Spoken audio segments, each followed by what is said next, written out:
Hello and welcome to this episode of Navigating the Waters, where I'm delighted to be joined yet again by our fabulous host, the founder and CEO of River VC, the fabulous Stephanie Mckinney. Stephanie, lovely to see you again. Hello, lovely. Thank you for joining me again. And to all the listeners, thank you for coming back. We greatly appreciate it. Oh, no, we do. And today's a bit different, isn't it? We thought we would take a break from the norm and just have a little bit of a chat about something that's quite topical and very relevant to our community. And that is around the amount of funding that's going to females. So despite the fact that for the last 4 or 5 years, governments around the world, the big banks are all talking about their drive to address the lack of parity when it comes to investment and where it goes, we're actually seeing the percentage that goes to female-founded organisations going backwards, not forwards, aren't we? Yes, it has been drastically, it's already drastically small. And I describe it to people as, you know how you get a share of the pie? Well, women and diverse founders get what's left over on the fork or on the knife that you scrape off. And that's what we get. And even though we get that small piece, we turn it into huge success and a huge, women are 10 times likely to give a better return on investment or ROI than men. So why give us this small, minute piece, but we do spin the hay into gold when we do. So it's been drastically getting smaller over the years. And there's been studies out there to figure out why, what's going on, what's happening. And a lot of funds, a lot of people are trying to invest. They're bringing it up and they're trying to invest, but it's still super small. So we're going to talk today about, why, what challenges we're facing, how we can overcome it together as a community. And if there's anyone with a personal story that would love to share, I would love to have you as a next episode guest. So that's what today's Navigating the Waters episode will be about. Fabulous. Because I saw a recent study when I was prepping for today's session that said that when they'd done a study of the types of questions that are being asked of people seeking investment, they found that actually when investors were talking to male founders, all of the questions, or predominantly all of the questions, were very much about the growth, the opportunity, the potential. And yet on its reverse, when they were talking to female founders, the questions were all related to the risk, the downside, the things that might stop it from investing, which was fascinating when we think about the fact that we're not even leveling the playing fields on the questions we ask, let alone on where the funding's going to go. So if we go in automatically risk adverse on female founders, it's probably not a surprise that we're not seeing that uplift in the percentage of the available money that's going there. Is that something you see? I have seen it. I have been in a place where people have targeted questions based on the audience, based on the person presenting. And you're right, it is more, okay, well, how are we going to continue this? With already predetermined idea that it's going to be successful as a male, but then with the female, it's like, okay, well, are you sure you know what you're doing? Do you have a good team? Do you have a good runway, which means how long your company can sustain itself without receiving any more funding?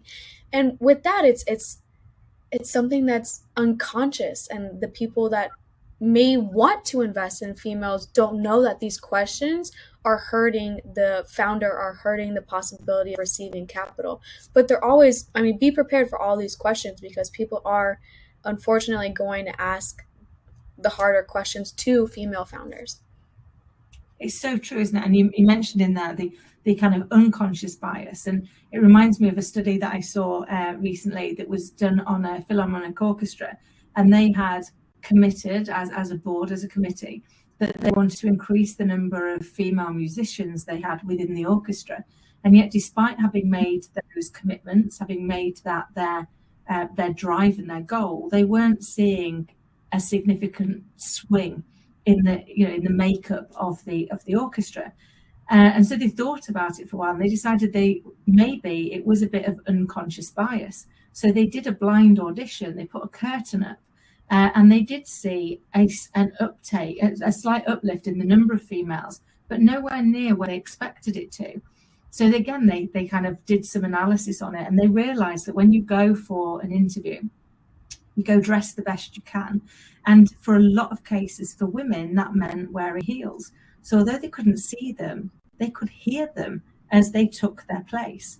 And so they ended up doing a blind and barefoot audition, and they saw the uplift, in the number of females who were offered a role in the orchestra by over 60%. So they became really aware of their own unconscious bias.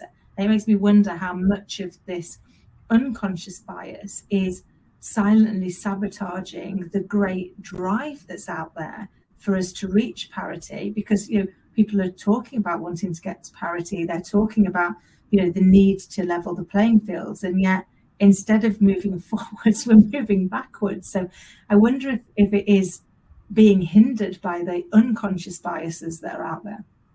I mean, it definitely plays a factor, as you saw in that study, but we shouldn't also have to take off our shoes. We should be proud of being women, and we should, but there are ideas that we're going to have to overcome and understand that sometimes it's not their fault. Sometimes it's just built into their idea and their understanding, but being who you are, being your authentic self is going to help you. But just know that people sometimes have a predetermined idea about who you are, what questions to ask, if your company's going to make it. And I noticed that even with the increase of people seeking diverse founders, the number has still gotten low. I've come to talk to various fundraisers, various venture capitals. They're like, yeah, we're really trying to increase our diverse founders, which is diverse as African American, they're Black, they're Indigenous, they're women of color. It's everybody. And the chunk, that piece of the pie that was scraped off the knife, gets smaller and smaller as you dive into those statistics. And they're really trying to find that.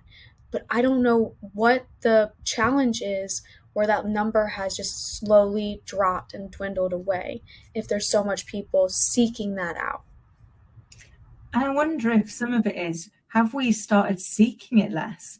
Has it become so disheartening that you try so hard to get the investment and you fail, that actually have we got less people out there asking for it? So are we inadvertently, because of our history, creating a lack of people willing to put themselves out there? Because it's a lot of work, isn't it, to pull a pack together, to get your business idea ready to go and talk to an investor. A huge leap of confidence to go and put your idea out there and be willing to have somebody ask their questions, ask their challenges, question the validity of what you're doing, I guess. Yeah, having that community around you, having the confidence built, having these questions, like coming to navigating the water, asking the questions that you're a little too scared or a little bit too timid to ask in those meetings. I think that would help bring back the people, the women, the diversity that we had that didn't receive that capital the first time. And it's disheartening when you go and you give it your all, you build your pitch deck, you build your team, you go out to raise capital, and then no one says yes. No one says yes to you. No one says yes to your idea. So having that, come on, try it again. This is the time. Let's ride the tide together.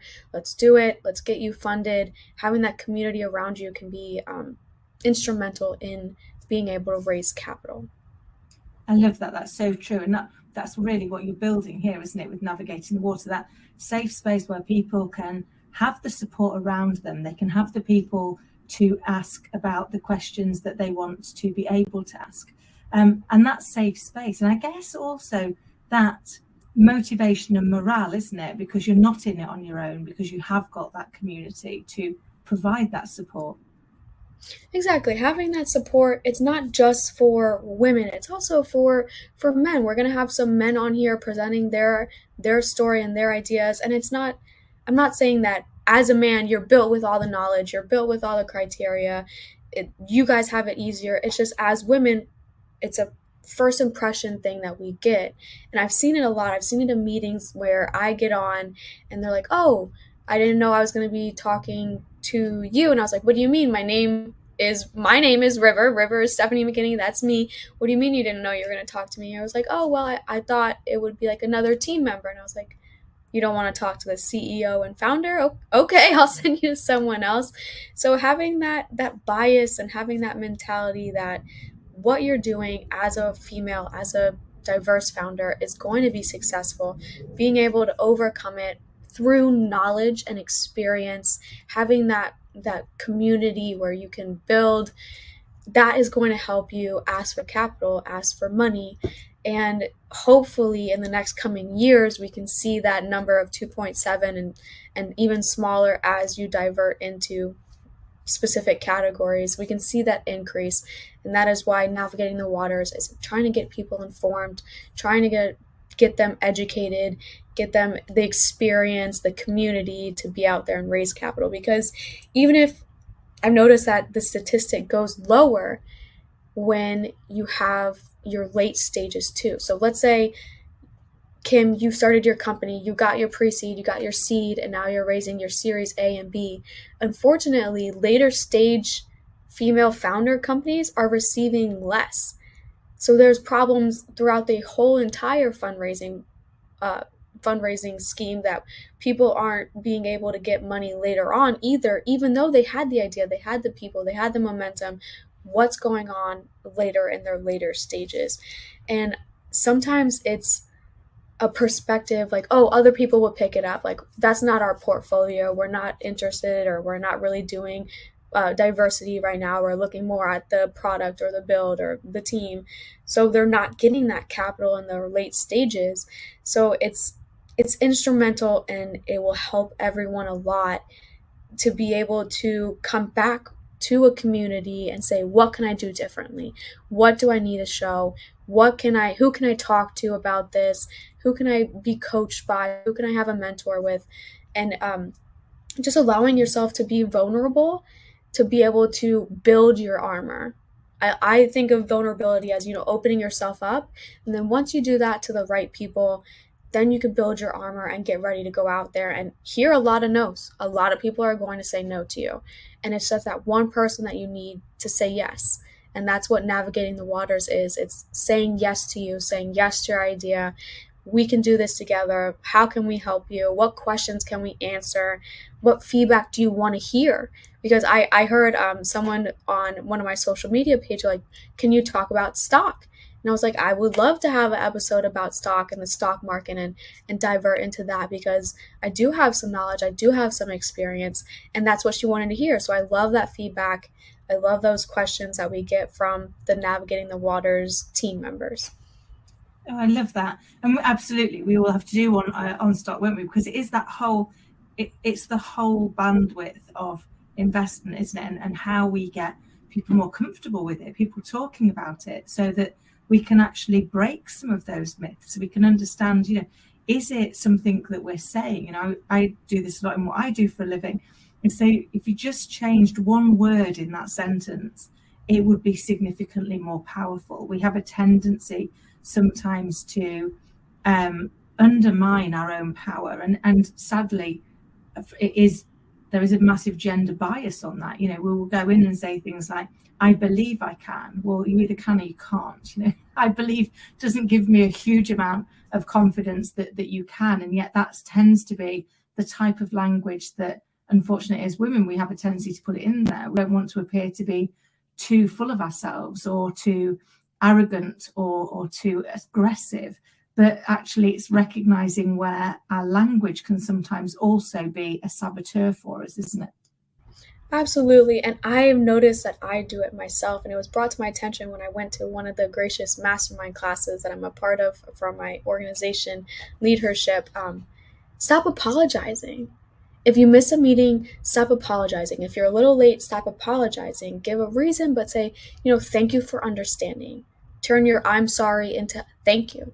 Thank you for being able to wait for me. Thank you for being able to let me deal with what I needed to do. Not, I apologize, I was late because X, Y, and Z. Stop apologizing. Say, spin it into a positive, because when you're apologizing, it's more for yourself than it is for the other person. So don't give any more excuses, make improvements by saying thank you. I love that. I remember many years ago when I worked in a bank, that was something that we tried. When people were in the queue, instead of saying sorry for waiting, like, well, there's only 8 spaces for cashiers and all 8 of them are filled. I couldn't do any more. We just had a lot of customers. So you just get a bit of a rant saying, thank you so much for waiting. Fridays are always busy, aren't they? They can see that there's no more space. They can see that there's nothing else anybody could be doing. So it immediately takes away some of that frustration. And people go, oh, you've appreciated me, you've thanked me for it. Actually, I'm no longer going to be annoyed. But it's changing those parts, isn't it? To say, how can I take this potentially negative situation, I am late, I've shown up late, I've missed something, and instead turn it into something that says, thank you so much for that, I appreciate it, and let's now move on. It gives that confidence, doesn't it, that you know where you're going and what you're doing. Exactly. And we talked about it probably throughout the entire episodes, is that confidence that we need to build, we need to grow and nurture and make sure that it's important and part of it. And you're doing your 30-day episodes where you're going out and you're doing it live and you're doing your quote and your questions, and that is building confidence. Even if no one saw it, putting it out there, putting it in front of something that you're like, hey, I did that. That confidence is going to spill over in your meetings, where the other person that has that unconscious bias is going to see it, and you're not going to come off as cocky, because you don't have to be. You have the product, you have the team where it's going to work, not because you're cocky about it, but because you have the tools to make it work.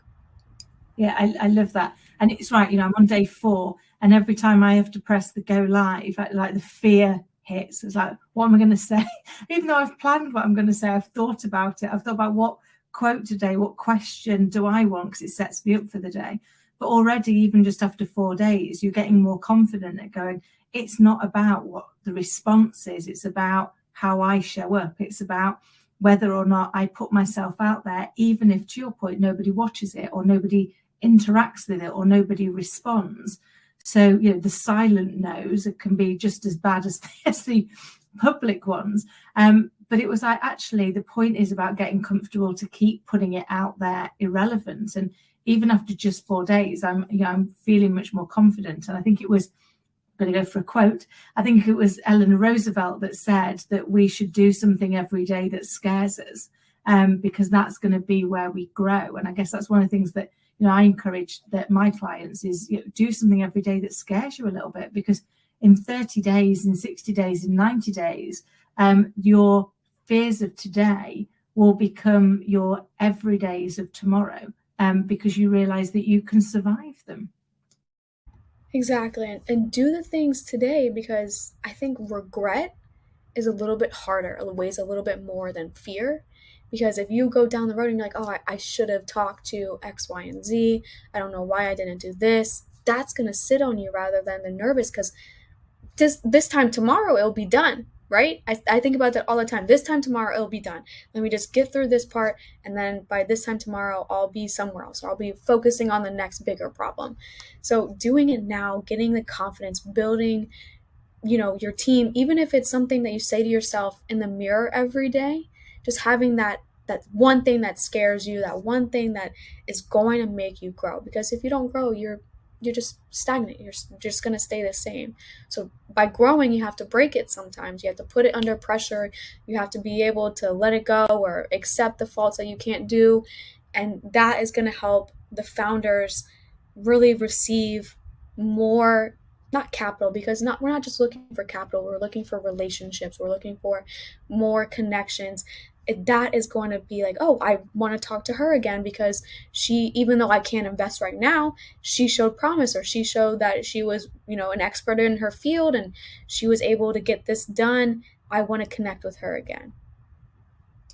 I love that, because that is what it's all about, isn't it? It's about the relationships. And when we start chasing the relationship rather than chasing the money, the rest of it comes in, because we're thinking about, actually, I want this to be mutually beneficial. I want, it to be as good for you as it is for me.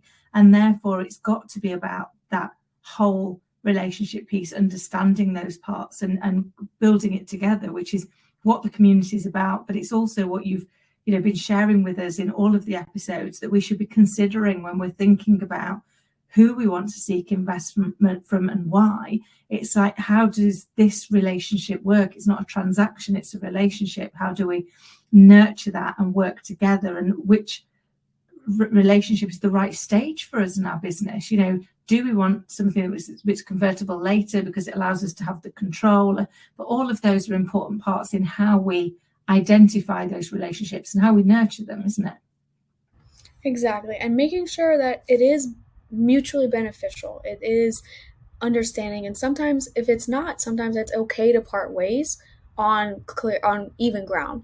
I came across a meeting last month where I just wanted to reconnect with the founder who I didn't invest in the first round. And they were like, well, are you going to invest or not? And I was like, hey, I was just trying to, see how you were doing as a human, not as a bank, not as an ATM. I just wanted to touch base and see, well, they were obviously looking for one thing and I was looking for something else. I was looking for more of a building the relationship, and they were looking for a check. So it was, okay, I understand what you need. I'm sorry for wasting your time. Let us part ways on even ground so no harm was done. But people knowing what you want to get out of the relationship, knowing who you are and what you can offer, because if you are offering things that you can't follow through on, then you're going to come off as someone who doesn't understand or someone who doesn't have that clout. Or so knowing what you can offer, and also maybe specifically asking someone like, hey, I really need your help with doing my social media. Would this be okay? And I can give you my X, Y, and Z platform that you can use. Knowing what you can get and give out of the relationship, but giving is more important, because the more you give, the more that you receive.